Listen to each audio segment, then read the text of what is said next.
They never spoke a word to anyone else. They moved in perfect sync. They wrote horror stories predicting their deaths. And then, one of them died, mysteriously, while the other just woke up. This is the true story of Jennifer and June Gibbons, the silent twins. And it's one of the most chilling psychological mysteries in modern history. Jennifer and June Gibbons were born in 1963 to Caribbean parents living in Wales. From the outside, they seemed like ordinary identical twins, quiet, reserved, maybe just a bit shy. But they weren't just close. They were inseparable. And soon it became clear. They didn't speak to anyone but each other. Not their teachers. Not even their parents. They'd walk in perfect rhythm, pause at the same time, blink in sync. If separated, they'd freeze, mute and expressionless. They developed their own secret language, rapid, strange, impossible to understand.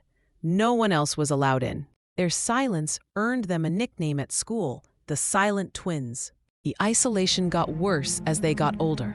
Bullied at school, mocked by neighbors, the twins withdrew into a world of fantasy and fiction. They filled dozens of diaries, notebooks, and journals with twisted short stories, most of them about boys who strangled teachers, girls possessed by spirits, twins who destroyed each other. They began writing novels, publishing them through mail order services. Jennifer's were darker, filled with betrayal and sudden death. June's focused more on escape. They rarely left their room. When they did, they walked in unsettling unison, one slightly behind the other, always glancing sideways. Their parents were concerned, but therapists were baffled. No signs of mental illness, just an intense, terrifying bond. In their teens, something changed. The twins suddenly became obsessed with American boys, petty crime, and setting fires. They were arrested multiple times for arson, vandalism, and theft. But each time they were questioned, silence. In 1981, at age 18, they were both sentenced to Broadmoor Hospital, a high-security psychiatric facility usually reserved for the criminally insane. And that's where the real nightmare began. At Broadmoor, the twins were locked away for 11 years. Doctors and nurses observed them closely. They spoke to no one. They were always together, or completely catatonic if apart. One nurse wrote, "They sit for hours, motionless, staring at the walls. Sometimes they whisper to each other in their strange tongue, then laugh, like something only they can hear." Their diaries revealed something terrifying. June wrote, "I am in prison. I am enslaved to my twin. She is the dark shadow I cannot escape." Jennifer wrote, "We have decided. One of us must die so the other can live." Was it metaphor or something much more real? By 1993, after over a decade in Broadmoor, they were told they would be transferred to a lower security unit. But just days before the move, Jennifer began acting strange, slurred speech, drooping eyes, total exhaustion. Doctors couldn't find anything wrong.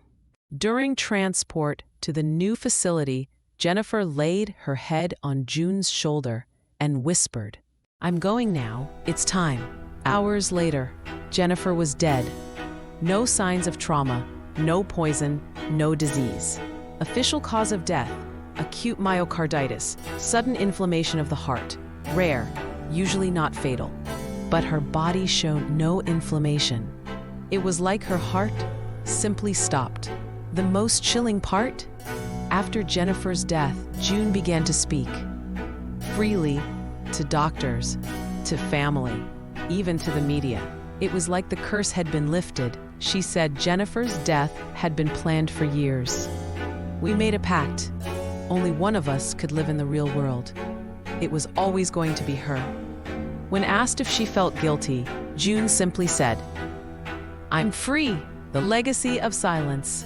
June Gibbons lives quietly in the UK today. She never committed another crime. She writes poetry. She smiles. She walks alone. But she never truly explained what happened in Broadmoor, or why Jennifer had to die.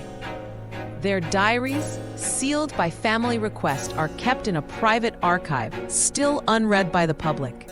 But one final page was published, written in Jennifer's handwriting, a week before her death. "We were one, but I feel her slipping away. She's not afraid anymore. I am, but I will go. I will give her my breath. My story will end, and she will finally begin." Some bonds are too strong to break until they snap.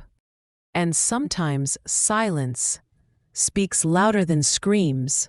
This was the haunting, true story of the silent twins. If this story moved you, subscribe to Hallowed Mysteries for more true horrors and forgotten tales the world tried to silence.